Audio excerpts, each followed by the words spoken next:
Hello, good morning students. रोजगार with Poonam channel पे आप सभी का स्वागत है। बच्चों, कैसे हो?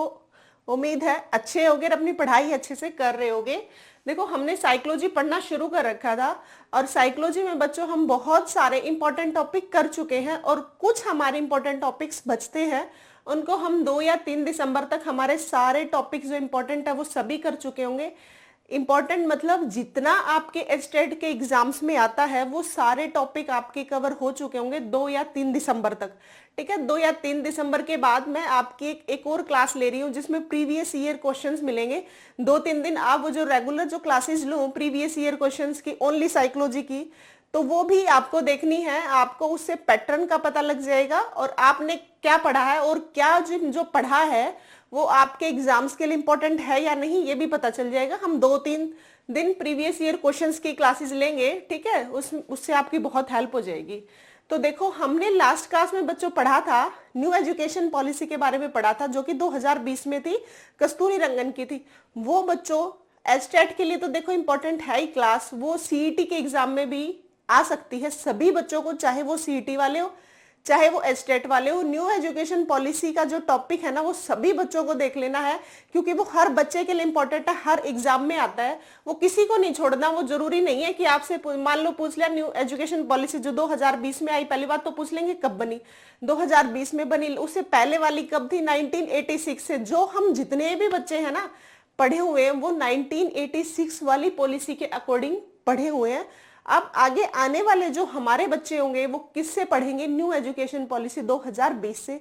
और मैंने ये बताया था कौन थे उसके अध्यक्ष, कस्तूरी रंगन। इस टाइप से बहुत सारे इंपॉर्टेंट क्वेश्चंस थे, आपको पूरी क्लास पिछली देख लेनी है। देखो, आज मैं एक और टॉपिक, इंपॉर्टेंट टॉपिक जो हर एग्जाम में आता है और बच्चे बहुत ज्यादा उलझते हैं, कंफ्यूज होते हैं, वो एक टॉपिक मैं आपके लिए आज लेके आई हूँ जिसका नाम है कोहलबर्ग का नैतिक विकास का सिद्धांत, मोरल डेवलपमेंट ऑफ कोहलबर्ग। ठीक है, तो नैतिक विकास का जो हमारा सिद्धांत है, तो देखो नैतिक विकास के जो सिद्धांत है ना वो बहुत सारे साइकोलॉजिस्ट उन्होंने दिया है, लेकिन आपसे जैसे इसका जो कोलबर्ग का है इसमें आप अंदर से क्वेश्चन उठा लेते हैं, फिर उस क्वेश्चन से पूछेंगे कि पॉइंट देके कोई भी, फिर पूछ लेंगे कि ये किसने दिया है। तो आपको इस टाइप से याद रखना। एक बार तो आप सिर्फ इतनी बात याद रखो कि कोलबर्ग का नैतिक विकास का सिद्धांत है। जीन पियाजे ने भी दिया हुआ है नैतिक विकास का, बहुत सारे साइकोलॉजिस्ट है, लेकिन आज जो हम पढ़ रहे हैं नैतिक विकास का सिद्धांत वो है बच्चों कोहलबर्ग का। ठीक है, देखो क्या होता है इसमें।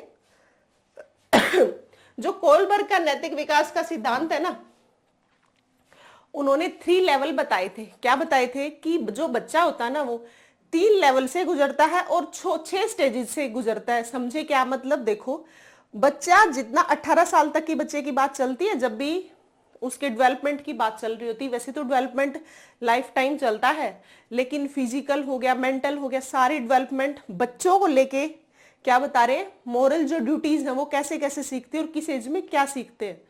तो देखो, इन्होंने बताए हैं बच्चे के जो सीखने के स्तर है ना, नैतिक विकास सीखने के स्तर है, वो जो लेवल होते हैं वो तो होते हैं 3 और अवस्थाएं होती है, स्टेजेस होती हैं, वो होती हैं बच्चों 6। सबसे पहले तो आपको याद रखना है नैतिक विकास का सिद्धांत किसका है? कोहलबर्ग का। बहुत सारे साइकोलॉजिस्ट का है, लेकिन जो पॉइंट से पता लगेगा ये कोहलबर्ग का क्यों है। ठीक है, फिर आपको याद रखने, कोहलबर्ग ने जो नैतिक विकास का सिद्धांत दिया उसके लेवल कितने हैं? उसके लेवल है 3 और स्टेजेस हैं 6। ठीक है, अब देखो लेवल 3 है वो कौन कौन से हैं वो आप ध्यान से सुनो, याद रखना। हाँ, जब मैं पढ़ा रही हूँ बच्चों साथ में लिखना मत। कोई भी बच्चा जब बोल रही होती हूँ उन बातों को साथ में नहीं लिखना। सारे के सारी मैंने बोर्ड पे लिखा हुआ है, बाद में नोट डाउन कर लेना। अगर आप नोटबुक में नोट डाउन भी साथ में कर रहे हो और सुन भी साथ में रहे हो तो बच्चों कंफ्यूज हो जाओगे। आधी बातें तो दिमाग में जाएंगी और आधी नहीं जाएंगी। इसीलिए बस रिलैक्स होके एक बार बातों को सुनो, फिर बाद में लिखना। ठीक है, अच्छे से टॉपिक याद हो जाएगा, यहीं पे ही क्लास में ही हो जाएगा, आराम से सुनो। देखो, कोहलबर्ग का नैतिक विकास का सिद्धांत है, इसकी 3 स्टेजेस हैं। फर्स्ट है प्री कन्वेंशनल स्टेज, सेकंड है कन्वेंशनल स्टेज, थर्ड है post conventional stage. Pre conventional level, conventional level, post conventional level. पूर्व परंपरागत स्तर, परंपरागत स्तर और उत्तर परंपरागत स्तर। ठीक है, देखो कौन कौन सी स्टेजेस हैं, इंग्लिश में याद रखना, हिंदी में थोड़े से कंफ्यूज हो जाओगे। Pre conventional stage, second conventional stage और थर्ड है पोस्ट कन्वेंशनल स्टेज, जिसे हिंदी में बोलते हैं पूर्व परंपरागत स्तर, फिर सेकंड है परंपरागत स्तर, थर्ड है उत्तर परंपरागत स्तर। ठीक है, अब इनकी एज पूछ लेते हैं, कौन सी प्री कन्वेंशनल है, कौन सी कन्वेंशनल है और कौन सी पोस्ट कन्वेंशनल है। हाँ, क्वेश्चन इस टाइप से आएगा, आपका कन्वेंशनल दे देंगे, कन्वेंशनल परंपरागत स्तर, ये किसका है, ये नैतिक विकास का तो है, पर किसने दिया, तो आपको जो ये लेवल्स है और स्टेजेस है इनसे आइडिया लगाना है कि ये स्तर किसने बताया है। तो इनसे आपको आइडिया होगा, जो 3 लेवल तो आपको याद हो गए, स्टेजेस भी बता दूंगी 6, उनसे आपको याद होगा कि ये किसका है, कोहलबर्ग का है। देखो, pre conventional, conventional, post conventional, इनकी एज सुनो। जो है प्री कन्वेंशनल लेवल, ये है बच्चों 4 से 9 वर्ष का, क्या है 4 से 9 वर्ष। नेक्स्ट है 9 से 12 वर्ष और अगली है 12 से 18 वर्ष। मतलब पूर्व परंपरागत में कुछ जो स्टेजेस है वो बताऊंगी। 4 से 9 साल का बच्चा क्या एक्टिविटीज करता है, 9 से 12 साल का बच्चा क्या करता है और 12 से 18 साल का बच्चा क्या एक्टिविटीज करता है। पूर्व परंपरागत, उत्तर परंपरागत, एक बार ध्यान से देखो इसको। 4 से 9 वर्ष, 9 से 12 वर्ष और 12 से 18 वर्ष। ठीक है, देखो हो गया याद। कोहलबर्ग का नैतिक विकास का सिद्धांत, नैतिक विकास पूर्व परंपरागत स्तर और उत्तर परंपरागत स्तर। एज क्या है, 4 से 9 वर्ष, 9 से 12 वर्ष और 12 से 18 वर्ष। फिर देखो नेक्स्ट, अब देखो पूर्व परंपरागत स्तर है जो प्री कन्वेंशनल स्टेज है, इसमें लेवल है, स्टेजेस हैं 2। इस लेवल पे क्या है, 2 स्टेजेस हैं। कौन कौन सी है, देखो, एक है दंड व आज्ञा की। ठीक है, इसमें बच्चा कैसे सीखता है वो बताऊंगी मैं। दंड व आज्ञा पालन और ऑब्जेक्ट ओरिएंटेड साधन सापेक्षता। तो एज क्या थी प्री कन्वेंशनल की, वो थी बच्चों 4 से 9 वर्ष तक। ठीक है, देखो अब 4 से 9 वर्ष में बच्चा क्या करता है, एक बार चश्मा लगा लो भाई, थोड़ी सी आंखों में दिक्कत हो रही है। देखो, दंड व आज्ञा पालन में बच्चा क्या करता है, इसमें बच्चा जब बहुत 4 से 9 वर्ष का हो गया बच्चा, यहाँ पे कितना होता है 4 से 9 वर्ष का, यहां पे बच्चा जो है ना स्टार्टिंग में जो है, मतलब अप्रोक्स 4 से 6 साल तक, 6 वर्ष तक, या बाकी 9 साल तक भी ऐसा ही करता है क्योंकि स्टेज में 4 से 9 ही है। इसमें बच्चा क्या करता है, बच्चे को कोई भी काम करवाना हो तो फटाक दे मना कर देगा, मैं नहीं करता। उसमें क्या करनी पड़ती है, फिर हमें उसकी पिटाई करनी पड़ती है, फिर वो काम कर देता है। इसीलिए फर्स्ट स्टेज है जो प्री कन्वेंशनल की, उसको बोला जाता है दंड व आज्ञा पालन। ठीक है, आज्ञा पालन का जो हो गया वो कैसे हुआ, मान लो बच्चे ने मना कर दिया, हमने क्या किया, उसकी पिटाई कर दी, फिर क्या करेगा, वो आज्ञा का पालन करेगा, मतलब उस बात को मान लेगा और वो काम को कर देगा। इसीलिए 4 से 9 वर्ष की जो स्तर है उनमें एक तो क्या करता है, आज्ञा पालन का हो गया, दंड हो गया आज्ञा पालन, और सेकंड है वो है ऑब्जेक्ट ओरिएंटेड। ऑब्जेक्ट ओरिएंटेड कैसे, देखो साधन सापेक्षता कैसे हुआ ये, इसमें आप बच्चे को कोई भी काम कर दो, बच्चे को कह दो कि जा बेटा दुकान से ये चीज ले आ, बच्चा पता है क्या कहेगा, बच्चा कहेगा कि मम्मा ले आऊंगा लेकिन साथ में टॉफी जरूर लेके आऊंगा। इसका मतलब वो काम तो कर देगा लेकिन बदले में उसको कुछ ना कुछ चाहिए। उसको ऑब्जेक्ट ओरिएंटेड होता है, वो सेल्फ सेंटर्ड होता है, मतलब उसको खुद से मतलब वो कब लेके आ रहा है चीज को, जब लेके आ रहा है जब उसको बदले में क्या हो रहा है, कुछ मिल रहा है, मतलब ऑब्जेक्ट ओरिएंटेड है। उसको हर चीज खुद से रिलेटेड, हर चीज जब उसकी खुद की सेटिस्फेक्शन हो रही है, सेल्फ सेंटर्ड है, खुद से मतलब स्वार्थी इस बच्चे को बोलते हैं, लेकिन रियलिटी में नहीं। लेकिन कई साइकोलॉजिस्ट ने वर्ड्स यूज किए हैं तो हमें भी करने पड़ते हैं। जैसे इसमें क्या बोलता जाता है बच्चे को सेल्फिश, और रियलिटी में जब आप अपने घर में बच्चे देखोगे ना, वो बच्चे ऐसे ही करते हैं। आप बच्चे को कुछ सामान लेने के लिए भेजोगे और कहेगा कि हाँ बिल्कुल कर दूंगा ये काम, लेकिन कब करूंगा, जब आप मुझे ये चीज दिला दोगे। ठीक है, तो ये सारी चीजें कब करता है बच्चा, object oriented pre conventional stage में। कब करता है, प्री कन्वेंशनल स्टेज में। तो बच्चों अभी हमने बात क्या की है, हमने सिर्फ अभी तक बात की है क्या, pre conventional stage. Pre conventional में लेवल पे हमने 2 स्टेजेस पढ़े हैं। प्री कन्वेंशनल तो लेवल और उसके अंदर स्टेजेस क्या है, 2 हैं। कौन कौन सी है, दंड व आज्ञा पालन का, और सेकंड क्या है, ऑब्जेक्ट ओरिएंटेड का, साधन सापेक्षता का। और एज कितनी है बच्चों, एज है 4 से 9 वर्ष। उम्मीद है आपको याद हो गया होगा। ठीक है। एक स्तर हो, याद हो गया, प्री कन्वेंशनल, दंड, आज्ञा पालन, साधन सापेक्षता मतलब ऑब्जेक्ट ओरिएंटेड। अब देखो नेक्स्ट, कन्वेंशनल लेवल मतलब लौकिक परंपरागत स्तर। इसमें क्या करता है बच्चा, अच्छा बनने की एक तो सबसे पहले बच्चे की आदत हो, पहले तो इसकी एज याद करो। जो परंपरागत है ना, कन्वेंशनल है, इसको लौकिक स्तर भी बोल देते हैं। उसको पहले को पूर्व लौकिक स्तर, इसको लौकिक स्तर, और अगले को उत्तर लौकिक। वैसे आप इंग्लिश में याद रखना, कंफ्यूज नहीं होगे, तीन ही नाम है बस। हिंदी में तो बहुत सारे नाम दे देते हैं, इंग्लिश में एक नाम है, pre conventional, conventional, post conventional. ठीक है, अब देखो सेकंड लेवल, कन्वेंशनल लेवल, जिसका हिंदी में नाम है लौकिक परंपरागत स्तर। अच्छा बच्चा बनने की धारणा। अच्छा बच्चा कैसे बनेगा, बच्चा स्कूल में जाता है, क्या कहेगा, बच्चे लाइन में बैठे और मान लो एक मैम ने बोल दिया कि चलो बाहर मैं आप लोगों को कुछ फिजिकल एक्टिविटीज करवा के लाती हूँ। तो बच्चे लाइन में, आपने देखा होगा जब वो बच्चे लाइन बना के जा रहे होते तो कुछ बच्चे शरारत करते और कुछ चुपचाप चले जाते। जो बच्चा चुपचाप जा रहा है वो जाके मैम को पता है क्या बोलेगा कि मैम मैं तो बहुत अच्छे से आया था, सारे बच्चे क्या कर रहे थे, शरारत कर रहे थे, लाइन को तोड़ रहे थे। बहुत बच्चे देखे है ना। इसका मतलब इस एज में बच्चा क्या कर रहा है कि मैं तो बिल्कुल अच्छा हूं और सारे बच्चे शरारती हैं, सारे बच्चे क्लास में शोर कर रहे थे, मैं नहीं कर रहा। इस टाइप से भी बच्चे करते हैं। तो जो इस टाइप की तो धारणा होती है ना, वो बच्चा किस एज में करता है, वो करता है 9 से 12 साल का परंपरागत कन्वेंशनल स्टेज में। तो इसमें दो स्टेज है ना, कन्वेंशनल लेवल में 2 स्टेज परंपरागत की जो है स्तर की। एक तो क्या, अच्छा बच्चा बनने की जो सोचता है ना, मतलब अच्छा बच्चा बनने की कोशिश जो करता है, वो कौन सी स्टेज में करता है, वो करता है 3rd स्टेज में।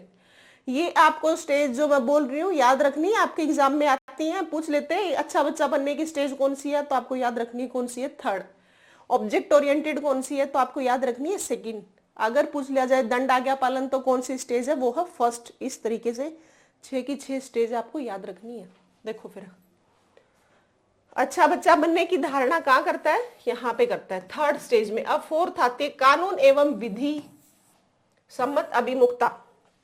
इसमें क्या करता है, मतलब बच्चा कुछ 9 से 12 साल का तो वैसे ठीक समझदार सा थोड़ा सा हो जाता है, कंपैरेटिवली ज्यादा छोटा बच्चा उससे।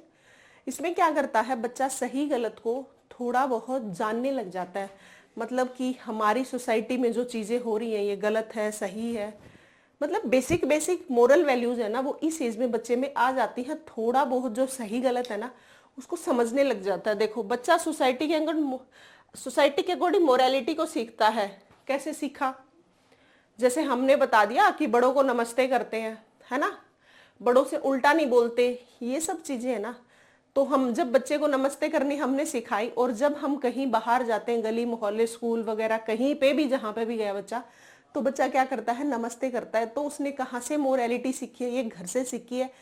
तो सोसाइटी में जाके उस मोरालिटी को यूज कर रहा है ना वो बच्चा, तो इसी को बोला जाता है कानून एवं सम्मत विधि। मतलब घर से जितनी चीजें सीखी या बाहर से सीखी, कानून के नजरिए में, लोगों के नजरिए में, सोसाइटी के नजरिए में जितनी चीजें है ना वो सारी यूज करने सीख जाता है बच्चा। किस एज में, 4th स्टेज में। क्या है, कानून एवं विधि सम्मत अभिमुखता। बच्चा सोसाइटी के अकॉर्डिंग मोरालिटी को सीखता है। सही गलत का इसमें क्या हो जाता है, बच्चे को पता लग जाता है। कैसे, देखो हम जब किसी रोड से गुजर रहे होते हैं तो बच्चे को पता है कि हमें लेफ्ट हैंड साइड जाना है, राइट हैंड साइड नहीं चलना। यहाँ पे जो लेफ्ट हैंड साइड चलना है, राइट हैंड साइड नहीं चलना, ये सब चीजें बच्चा कानून के अकॉर्डिंग जितने रूल रेगुलेशन जितने भी है ना, वो यहाँ पे क्या क्या कर जाता है बच्चा, सीख जाता है। इसीलिए इसको कहा जाता है कानून एवं विधि। क्या है, अभिमुखता, कानून एवं विधि सम्मत अभिमुखता। तो देखो मैंने 4 स्टेज बताई हैं, एक बार फिर से मेरे साथ रिकॉल करना। फर्स्ट बताई है बच्चों दंड एवं आज्ञा पालन की। इसमें क्या करता है बच्चा, हम उसको पीट देते हैं और बच्चा मान लेता है। इस टाइप से दंड एवं आज्ञा पालन हो गई। फिर आती है 2nd स्टेज। 2nd में मैंने क्या बताया, ऑब्जेक्ट ओरिएंटेड, कि बच्चे को हम कुछ भी मंगवाते हैं कहीं से बाहर से, मम्मा आप मुझे टॉफी दोगे, बदले में कुछ ना कुछ उसको चाहिए, है ना। मतलब बच्चे को वहां पे उसको साधन सापेक्षता, मतलब वो उसके लिए साधन हो गया, जो टॉफी है ना वो उसके लिए बदले में मिली है। जो सेल्फ सेंटर्ड जहां पे बच्चा होता है ना उसे बोलते हैं क्या, ऑब्जेक्ट ओरिएंटेड साधन सापेक्षता। मतलब बच्चा चीजों को बदले में लेगा अगर आपका कोई काम करेगा तो, है ना। और 1st स्टेज में क्या बताया, जब उसको पिटोगे तब तो वो आज्ञा का पालन करेगा। बहुत बार बच्चे मना कर देते हैं, पानी का गिलास मंगवा लो, छोटे बच्चे से कहो कि बेटा गिलास लेके आना, नहीं मम्मा मैं नहीं लाता, तो हम क्या करते हैं कई बार उसकी पिटाई भी कर देते हैं और फिर भाग के ला देता है। तो ये किसका एग्जाम्पल है? ये है बच्चों दंड एवं आज्ञा पालन का। ठीक है, अब देखो नेक्स्ट बताया जो मैंने, क्या बताया? Object oriented. अब देखो थर्ड जो बताया मैंने, बताया अच्छा बच्चा बनने की धारणा। क्या एग्जाम्पल दिया मैंने? क्लासरूम में बच्चे बैठे हैं, आके टीचर को बोलता है बच्चा, मैम सभी शोर कर रहे थे, मैं नहीं कर रहा था। लाइन में जा रहे हैं, मैम सभी बच्चों ने लाइन तोड़ी है, मैंने नहीं तोड़ी है। इस टाइप के जो एग्जाम्पल्स है वो कहाँ आएंगी? थर्ड स्टेज में आएंगे, जिसमें बच्चा अच्छा बनने की कोशिश करता है। तो कौन सी स्टेज हो गई? थर्ड।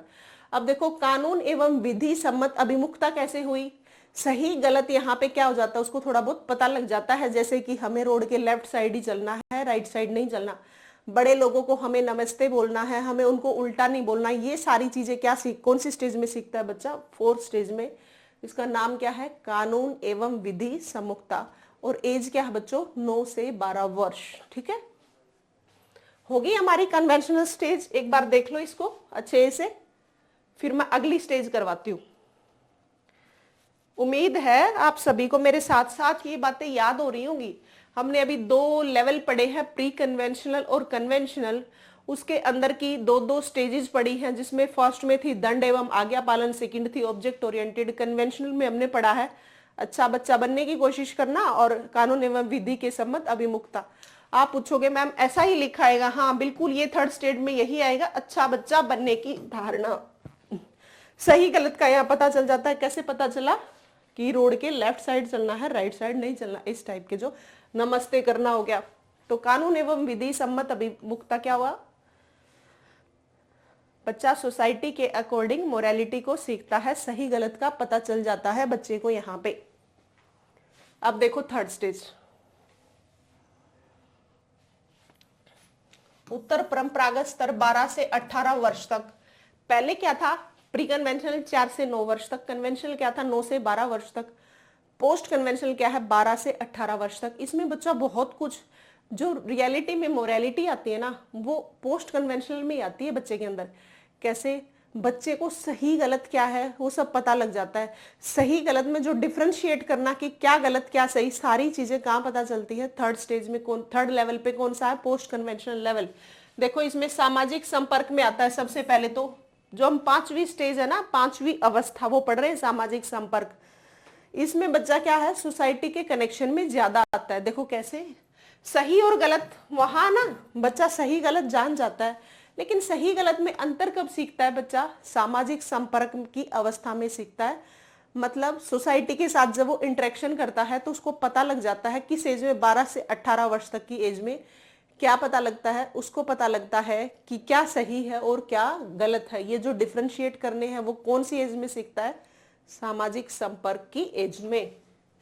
सही और गलत में अंतर करना, यहाँ पे जब बच्चा गलत होता हुआ देखता है तो वो बदलना चाहता है। कैसे?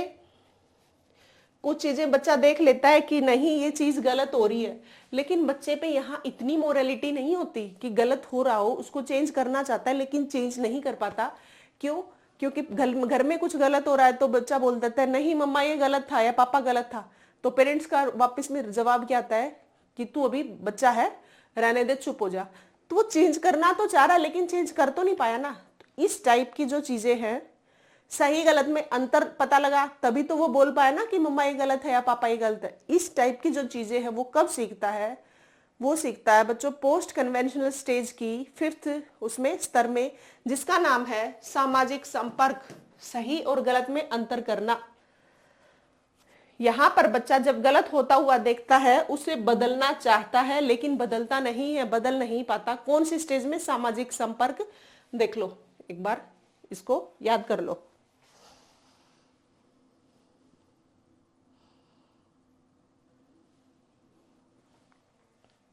ठीक है, अब देखो नेक्स्ट हो गई 5th स्टेज सामाजिक संपर्क की। कौन सी क्या पढ़ रहे हैं हम?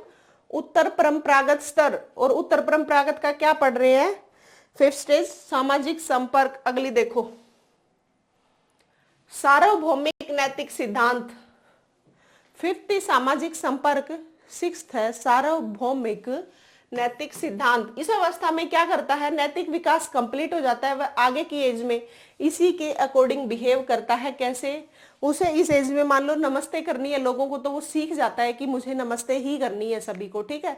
फिर क्या सीख लेता है? कुछ चीजें कि मुझे डेली स्कूल में जाना ही है, टीचर्स की रिस्पेक्ट करनी है, बड़ों का सम्मान करना है, घर आके मुझे ये मम्मी पापा की हेल्प करनी है। जितनी मोरल वैल्यूज हैं, जो कॉमन सेंस है, जो बच्चे का नैतिक विकास है, इसमें जिस एज में हो जाता है वो पूरी लाइफ टाइम वही हरकतें या बिहेव बच्चा करता चलता है। किस एज के अकॉर्डिंग? 6th अवस्था के अकॉर्डिंग, स्टेज के अकॉर्डिंग, सार्वभौमिक नैतिक सिद्धांत। तो ये हुए बच्चों हमारे 6 स्टेजेस किसकी? कोलबर्ग के नैतिक विकास की, जिसमें लेवल है 3 और स्टेजेस हैं 6, मतलब स्तर हैं 3, अवस्थाएं हैं 6।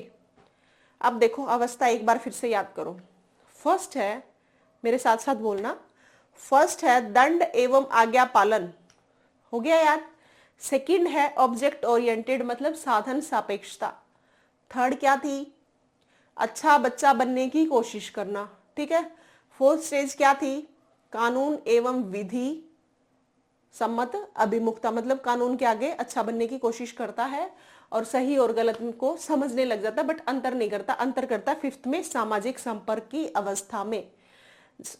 5th क्या बताई? सामाजिक संपर्क, मतलब सोशल, सोसाइटी के अकॉर्डिंग इंटरेक्शन, सोसाइटी में इंटरेक्शन करनी सीख लेता है, सही गलत का अंतर जान जाता है, यह है 5th। और 6th है बच्चों सार्वभौमिक नैतिक विकास, मतलब ऑल ओवर जो जितनी मोरालिटी है वो यहाँ पे आ जाती है। कहाँ पे? सार्वभौमिक नैतिक विकास की इस अवस्था में, स्टेज में। इस अवस्था में नैतिक विकास कंप्लीट हो जाता है। आगे की एज में क्या है? इसी के अकॉर्डिंग बच्चा एक्टिविटी करता है, मतलब जितनी मोरालिटी है यहाँ पे बच्चा क्या कर जाता है? सीख जाता है।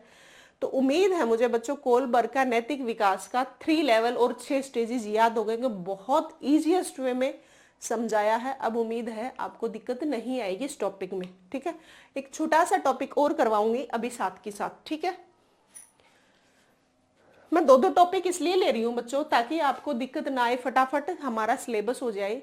और जब हमारा सिलेबस हो जाएगा बच्चों तो मैं 2-3 प्रीवियस ईयर क्लासेस लगा लूँ, तो जब ये सारे टॉपिक्स हो जाएंगे तो आप प्रीवियस ईयर जब क्वेश्चंस करोगे तो इजीली सॉल्व कर पाओगे। इसीलिए फटाफट 2 टॉपिक मैं ले रही हूँ और सारे इंपॉर्टेंट टॉपिक ले रही हूँ। जीन पियाजे का करवाया तो वो भी मोस्ट इंपॉर्टेंट था, आज वाला कोलबर्ग का ये भी मोस्ट इंपॉर्टेंट है। चाहे सीटेट का एग्जाम हो, चाहे एचटेट का एग्जाम हो, किसी भी लेवल पे एग्जाम हो, सभी में ये आता है कोलबर्ग वाला। इसमें हर एग्जाम के पॉइंट ऑफ व्यू से ये क्या है? टॉपिक इंपॉर्टेंट है। और हाँ बच्चों, अगर मेरी क्लासेज आपको पसंद आ रही है तो आप मेरे चैनल को लाइक शेयर सब्सक्राइब जरूर करो। पता है क्या, मैं कल देख रही थी, मैं बहुत बार देखती हूँ, उसमें क्या होता है बच्चे क्लासेस तो देख रहे हैं लेकिन सब्सक्राइब नहीं कर रहे। नहीं भाई, सब्सक्राइब करो, आप सभी बच्चों को सब्सक्राइब करना है और अपने छोटे भाई बहन को भी बताओ। अब मैं साइंस की क्लास लेके आऊंगी, कब लेके आऊंगी कहोगे मैम बार बार बोलते हैं, अभी नहीं, जब तक साइकोलॉजी का ये 3-4 दिसंबर तक हमारा सिलेबस हो लेता है उसके बाद साइकोलॉजी की क्लास लेके आऊंगी। हरियाणा जीके की भी अपनी क्लास चलती रहेगी और साइंस की भी क्लास चलती रहेगी। जिन बच्चों को साइंस में प्रॉब्लम है दिक्कत नहीं आने दूंगी, बहुत ईजिएस्ट लैंग्वेज में आपको मैं साइंस समझाऊंगी, ठीक है। जैसे हमारी साइकोलॉजी चल रही है, कोहलबर्ग का जो टॉपिक है ना वो बहुत बच्चों को क्या लगता है? मुश्किल लगता है ना। और मुझे उम्मीद है कि मैंने बहुत ईजिएस्ट वे में बताया है, मेरे साथ के साथ याद कराने की कोशिश की है। एक बार और पढ़ोगे तो और अच्छे से याद हो जाएगा, आपको कहीं दिक्कत नहीं आने वाले इस टॉपिक में। ये जो कोलबर्ग का टॉपिक है ना, ये सीटेट हो, एचटेट हो, यूपी टेट हो, आर टेट हो, कोई भी टेट का एग्जाम हो, हर एग्जाम में पूछते हैं। सी टेट का तो इतना खास टॉपिक है, हर लेवल पे उसमें 2 ही लेवल है, पीआरटी टीजीटी, हर लेवल पे सी टेट में क्या है, दोनों लेवल पे पूछते हैं। जरूर डाल दें इससे क्वेश्चन, बच्चा मतलब बच ही नहीं सकता इसको बिना पढ़े। अगर नहीं पढ़ा तो मार्क्स तो 100% जाना ही है। एचटेट में भी ये बातें पूछते हैं, ये टॉपिक पूछते हैं, तो सभी को आपको याद रखना है क्योंकि आपके एचटेट का एग्जाम बहुत जल्दी आ रहा है, 7-8 दिसंबर को। पढ़ते रहो, आराम से सिलेबस हो जाएगा। पैनिक नहीं होना कि मैम इतना टॉपिक रह गए, इतने टॉपिक हो गए, बहुत आराम से करवा दूंगी बच्चों, कोई डरने की जरूरत नहीं है आप लोगों को, ठीक है। और हाँ, नोटिफिकेशन अपनी ऑन रखा करो भाई, बेल आइकन को प्रेस करके क्लासेस का पता चलता रहेगा।